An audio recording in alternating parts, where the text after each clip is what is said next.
I mean, I think this gets into a bigger conversation, which I think we're about to get, and that is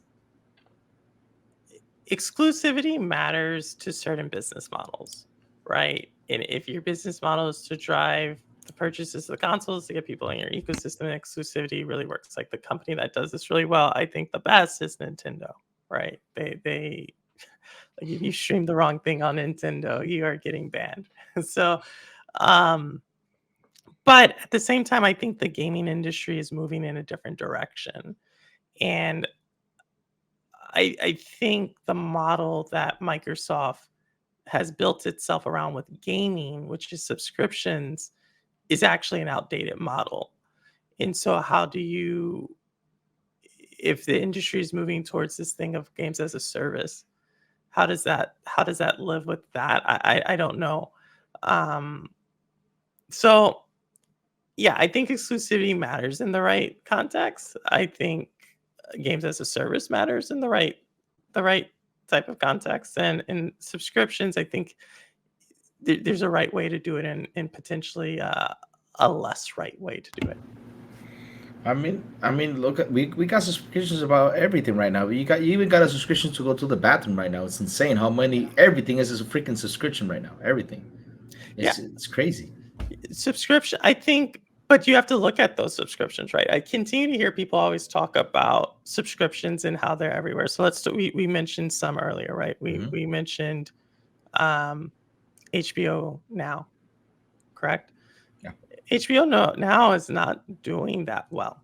Like, yes, they had The Last of Us, but if you look at his like over the last 2 years, there's been a lot of pressure on that to where they were about to scrap HBO Now, Oh. right? They laid off that entire team. If you look at Netflix, like, yes, Netflix turned the corner, but it's nowhere close to the investment in the hype around that model is also under consider is under pressure. Disney Plus is also under pressure. Amazon doesn't even mention their subscription models and what that is.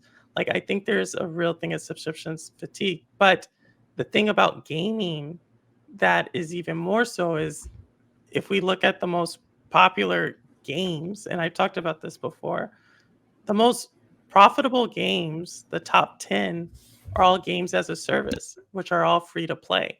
How does a subscription model play? Like, how are you going to get someone to pay for something that they're getting for free? Right? Like, you see this across the board. Like, you're starting to see this in other parts of media. People, as far as like news, they're not going to subscribe to former thing like cable subscriptions. They've cut the cord on that. They're going to like a YouTube. They're spending their time with Twitch. They're spending their time where things are free. And if you look down the line, there's little questions about, does a subscription model, can it stand on itself, or does it need to be supporting something else? And I think that's why I look at Nintendo's model, which you're going to pay a premium for their game, and then they use their subscription model to add on to it, versus like a Microsoft or even a PlayStation, right? Which they both have it a little different, but um, like the most popular games on both of those servers are free to play games. You know, I was actually gonna move on to the next topic real quick, but you actually bring a great point, and I love your take on the subscription model. How does it coexist with game as a service? And that made me think about some of the deals that Microsoft has been doing lately. Like for example, they did that deal with Riot, where like if you're subscribed to Game Pass, you get like all their cosmetic and all those things.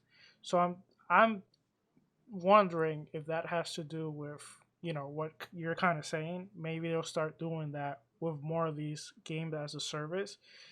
Kind of like to incentivize people to subscribe to Game Pass. Maybe like give them the cosmetics or some of the things that they want to grind for. If you give them that as a package, you know, plus, you have all the other games and you have all these other stuff. If maybe that will incentivize them more. And then once you bring them into the ecosystem, because all they want is to bring them into that ecosystem. So then they can kind of try to retain them. Yeah, I mean, right, I think there's still, like, the jury's out on this, like, someone said, "Oh, so Sony does it right." I don't think Sony does it right? And I think there's a lot like, Amazon has their own subscription model, right? They have, Prime Gaming, not Luna, Prime Gaming, where you get skins, you get certain things from that. That's not really been driving, and they have Twitch, like, you can't go on Twitch without seeing something for Prime Gaming, but that's not a major revenue driver over there, right? I think when we look at like the games themselves are becoming like the platform. Someone mentioned it earlier with Fortnite and how it has a subscription model. Yes, Fortnite that is games as a service. But as you're talking about an entire ecosystem subscription model, more gaming hours are put into single games. Like there is the type of gamer who it's like food. There's some gamers who are buffet eaters, but for the most part, gamers are going to like a few titles and staying there, and those titles are free. So how do I I still think that the jury's out on how does this work.